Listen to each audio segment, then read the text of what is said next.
Assalamualaikum warahmatullahi wabarakatuh. Hamdan syukran laka ya Allah, sholatan wa salaman laka ya habibullah.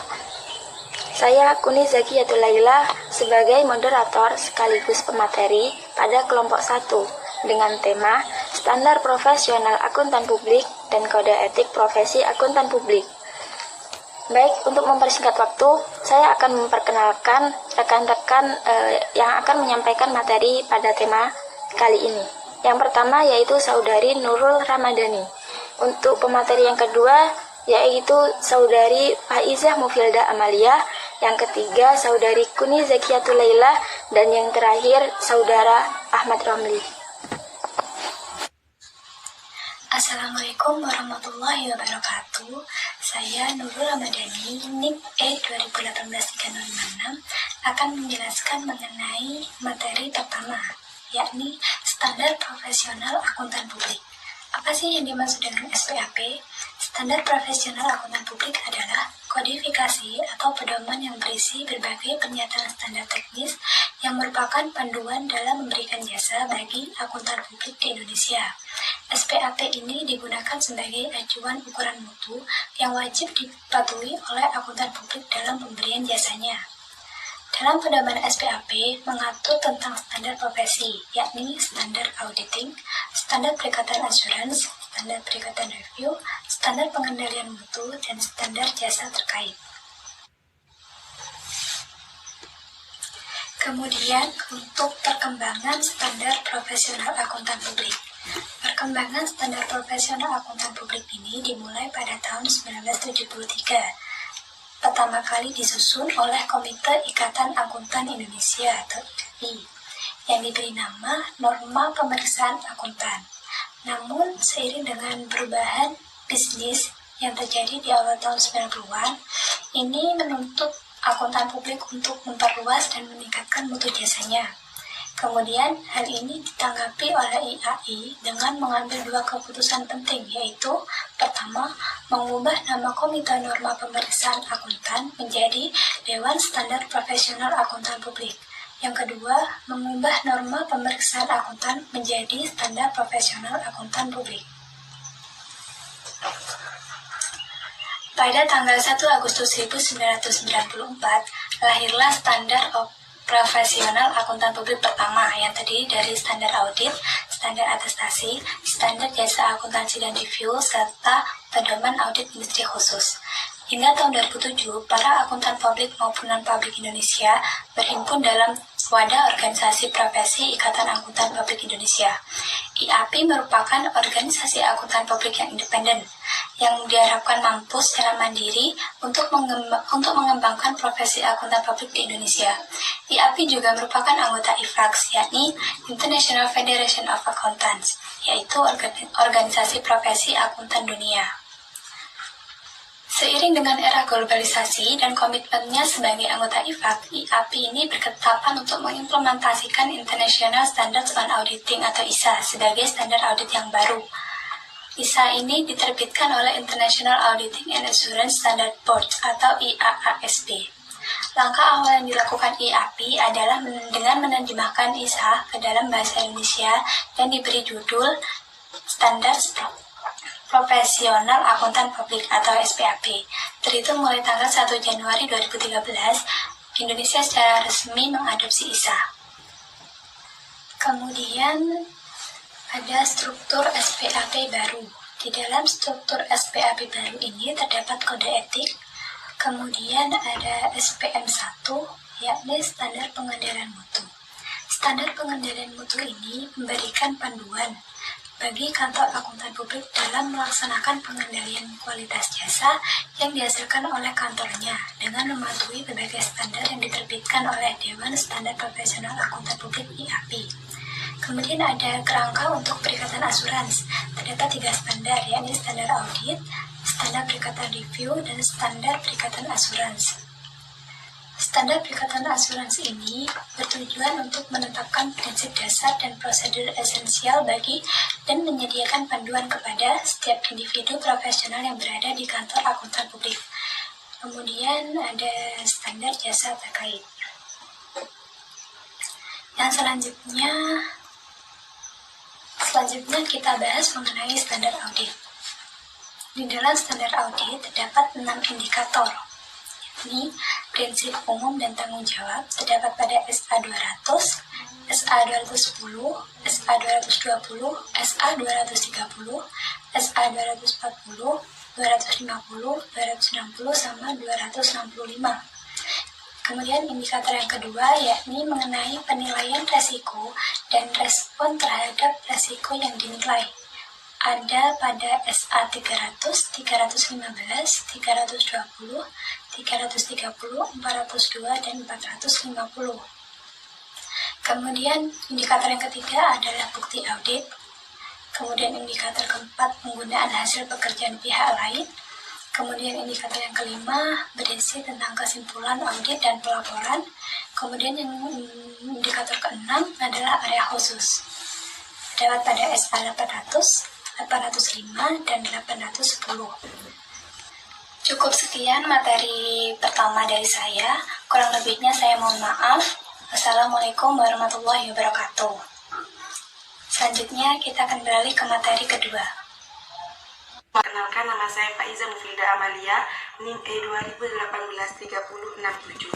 Di sini saya akan menjelaskan tentang prinsip dasar etika profesi. Sebagai seorang profesi, hal yang penting salah satunya dalam dunia ekonomi yaitu wajib memahami kode etik untuk menjaga mutu dan kepercayaan para penerima jasa. Kode profesi akuntan terdapat pada etika profesi akuntansi yang mengatur kaidah serta norma dalam lingkup profesional. Etika profesi akuntansi yaitu suatu ilmu yang membahas perilaku atau perbuatan baik dan buruk manusia sejauh yang dapat dipahami oleh pemikiran manusia. Terdapat pekerjaan yang membutuhkan pelatihan, penguasaan terhadap suatu pengetahuan khusus sebagai akuntan. Oleh karena itu, Ikatan Akuntansi Indonesia atau sering disebut dengan IAI mengeluarkan kode etik yang harus kita penuhi oleh seorang akuntan. Prinsip dasar etika profesi dibagi menjadi 8, yaitu yang pertama, perilaku profesional. Setiap anggota harus berperilaku konsisten dengan reputasi profesi yang baik dan menjauhi tindakan yang dapat mendiskreditkan profesi. Perwujudan tanggung jawabnya kepada penerima jasa, pihak ketiga, anggota yang lain, staf, pemberi kerja, dan staf umum. Dan yang kedua, yaitu tanggung jawab profesi. Seorang akuntan dalam melaksanakan tanggung jawabnya sebagai profesional harus senantiasa menggunakan pertimbangan moral dan profesional terhadap semua kegiatan yang dilaksanakan dalam rangka pelayanan kepada publik, menghormati kepercayaan publik, serta menunjukkan sikap profesionalisme. Yang ketiga, standar teknis. Setiap kegiatan harus mengikuti standar teknis dan standar profesional yang relevan sesuai dengan keahliannya dan dengan berhati-hati. Akuntan berkewajiban untuk melaksanakan penugasan dari penerima jasa. Penerima jasa selama penugasan tersebut sejalan dengan prinsip integritas dan objektivitas. Yang keempat, kepentingan publik. Anggota akuntan profesional berkewajiban untuk bertindak dalam rangka pelayanan kepada publik, menghormati kepercayaan publik, serta menunjukkan sikap profesionalisme. Yang kelima, integritas. Untuk memelihara dan meningkatkan kepercayaan publik, setiap anggota harus memenuhi tanggung jawab profesionalnya. Integritas setinggi mungkin, integritas mengharuskan seorang anggota untuk bersikap jujur. Yang keenam, yaitu kerahasiaan. Prinsip kerahasiaan mengharuskan setiap akuntan untuk tidak melakukan hal berikut ini. Yang pertama, mengungkapkan informasi rahasia yang diperolehnya dari hubungan profesional dan hubungan bisnis. Yang kedua, mengungkapkan informasi rahasia untuk keuntungan pribadi atau pihak ketiga. Yang nomor 7, objektivitas. Setiap anggota harus menjaga objektivitasnya dan bebas dari benturan kepentingan dalam pemenuhan kewajiban profesionalnya. Objektivitas adalah suatu kualitas yang memberikan nilai atas jasa yang diberikan kepada anggota. Yang kedelapan, kompetensi dan berhati-hatian profesional. Kompetensi adalah salah satu penjamin mutu dan kualitas layanan dari seorang profesional di bidang jasa. Prinsip kompetensi dan kehati-hatian profesional mengharuskan setiap anggota akuntan untuk yang pertama, memelihara pengetahuan dan keahlian profesional yang dibutuhkan oleh penjamin pengguna jasa. Dan yang kedua, bertindak tekun dan cermat sesuai teknis dan profesional yang berlaku ketika penerima jasa profesional. Baik, di sini saya akan menjelaskan mengenai berbagai ancaman kepatuhan prinsip dasar etika profesi. Ancaman kepatuhan prinsip dasar etika profesi itu ada 5. Untuk yang pertama yaitu ancaman kepentingan pribadi, yang kedua ancaman telaah pribadi, yang ketiga ancaman advokasi, yang keempat ancaman kedekatan, dan yang terakhir ancaman intimidasi. Baik, yang pertama yaitu ancaman kepentingan pribadi, yaitu ancaman yang terjadi sebagai akibat dari kepentingan sebuah keuangan maupun kepentingan lainnya dari praktisi maupun anggota keluarga dari praktisi tersebut. Yang kedua yaitu ancaman telaah pribadi, yaitu ancaman yang terjadi ketika pertimbangan yang diberikan sebelumnya harus dievaluasi kembali oleh praktisi yang bertanggung jawab atas pertimbangan tersebut. Untuk yang ketiga yaitu ancaman advokasi, yaitu ancaman yang terjadi ketika praktisi menyatakan sikap atau pendapat mengenai suatu hal yang dapat mengurangi objektivitas selanjutnya dari praktisi tersebut. Yang keempat yaitu ancaman kedekatan, yaitu ancaman yang terjadi ketika praktisi terlalu bersimpati terhadap kepentingan pihak lain sebagai akibat dari kedekatan hubungannya. Dan yang terakhir yaitu ancaman intimidasi, yaitu ancaman yang terjadi ketika praktisi dihalangi untuk bersikap objektif. Assalamualaikum warahmatullahi wabarakatuh. Perkenalkan, nama saya Ahmad Romli, NIM E 2018-373. Di sini saya akan menjelaskan untuk nanti mempresentasikan hasil dari kinerja kelompok 1 dengan mata kuliah auditing. Dan di sini dengan saya bagian dari materi yang 4 yaitu adalah upaya-upaya untuk menghilangkan ataupun mengurangi ancaman prinsip dasar etika profesi. Ada 2 klasifikasi ataupun 2 pembagian dalam masalah pencegahan ancaman profesi ataupun nanti ancaman etika profesi tersebut. Ya, ini adalah pencegahan yang dibuat oleh profesi ataupun nanti perundang-undangan. Yang kedua, pencegahan dalam lingkungan kerja. Pertama, dalam pencegahan dalam suatu profesi ataupun yang dibuat oleh profesi ataupun perundang-undangan, ini adalah adanya persyaratan pendidikan, juga adanya pelatihan tenaga kerja, juga adanya persyaratan pengalaman memasuki profesi. Adanya persyaratan pendidikan ini nanti minimal jenjang yang dilakukan ataupun nanti jenjang yang diperlukan dalam satu profesi ataupun nanti institusi adalah minimal SMA ataupun nanti standarnya 1 dalam masuki dunia profesi ataupun nanti dunia pekerjaan, entah itu nanti auditing dan lain sebagainya, karena akan membuat mereka akan nanti untuk kedewasaan juga. Yang kedua akan melatih cara mereka untuk bertanggung jawab atas apa yang mereka kerjakan. Ada adanya pelatihan tenaga kerja. Pelatihan ini juga akan memberikan efek yang baik pula bagi suatu profesi ataupun nanti institusi, karena akan melatih bagaimana cara mereka bekerja dengan baik, dengan cara yang benar dan juga cepat. Juga adanya juga pengalaman masuki profesi.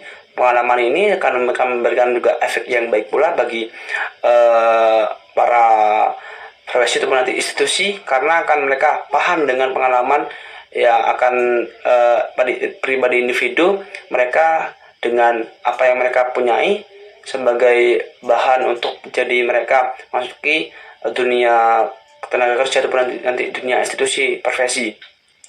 Detailnya auditing dan sebagainya. Yang kedua nanti dari perundang-undangan, ini adalah adanya sistem pengaduan yang efektif dan diketahui secara umum yang dikelola oleh pemberi kerja atau nanti regulator yang memungkinkan kolega atau nanti pemberi kerja dan anggota masyarakat untuk melaporkan perilaku praktisi yang tidak profesional ataupun tidak sesuai dengan etika profesi. Adanya laporan ini dari suatu anggota masyarakat dilakukan diketahui secara umum kepada pimpinan profesi, pimpinan institusi, akan memberikan efek juga yang baik pula. Teman nanti berhati-hati bagi mereka yang melanggar suatu etika profesi, yang dimana akan memberikan efek juga bagi yang lain untuk tidak selalu bersikap profesional dalam suatu pekerjaan, seperti halnya nanti auditing dan sebagainya. dan juga adanya kewajiban yang dinyatakan secara tertulis untuk melaporkan pelanggaran etika profesi yang terjadi. Kewajiban ini yang dilakukan secara tertulis kepada para praktisi kerja yang dilakukan mereka karena mereka melakukan suatu tindakan yang di luar batas, atau nanti sanksi yang ada karena tidak sesuai dengan etika profesi, juga akan memberikan efek juga yang lainnya untuk lebih berhati-hati lagi dan tidak boleh melanggar norma yang ada ataupun nanti dalam masalah SOP ataupun nanti dan standar operasional perusahaan atau nanti dan sebagainya, karena akan memberikan efek yang jerah pula bagi para pelaku pelanggar etika profesi tersebut. Yang kedua, ini adalah pencegahan dalam lingkungan kerja. Ini adalah pencegahan pada tingkat institusi dalam lingkungan kerja, yang adalah kepemimpinan KAP ataupun nanti jaringan KAP yang menekankan pentingnya kepatuhan pada pemimpin, prinsip dasar etika profesi. Yang kedua juga kepemimpinan KAP dengan KAP yang ataupun nanti kantor akuntansi publik dengan KAP yang memastikan terjaganya tindakan untuk melindungi kepentingan publik oleh anggota tim asuransi. Yang ketiga juga adanya kebijakan dan prosedur untuk menerapkan dan juga memantau pengendalian mutu perikatan.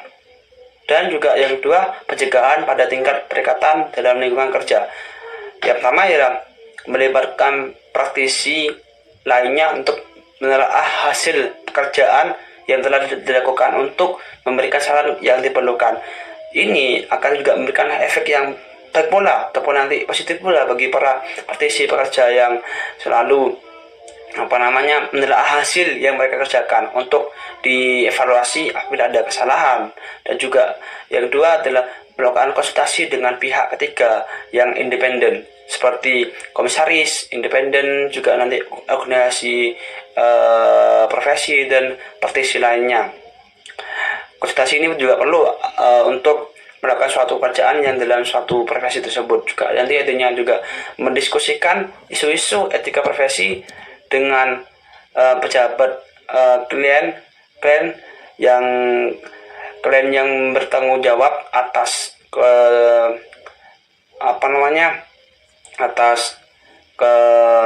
tata kelola perusahaan. Jadi nanti diskusian isu-isu terkait masalah profesi dengan pejabat kalian mengenai atas kelola perusahaan juga penting untuk untuk masa depan institusi kedepannya. Mungkin itu aja yang dapat saya sampaikan, kurang lebihnya mohon maaf. Bila sebilillah wastabiqul khairat. Assalamualaikum warahmatullahi wabarakatuh. Terima kasih kepada para pemateri yang telah menyampaikan materinya. Semoga apa yang telah disampaikan bermanfaat bagi kita semua. Untuk selanjutnya, pertanyaan, kritik, dan saran silahkan tulis di kolom komentar. Terima kasih. Wabillahi taufiq wal hidayah. Wassalamualaikum warahmatullahi wabarakatuh.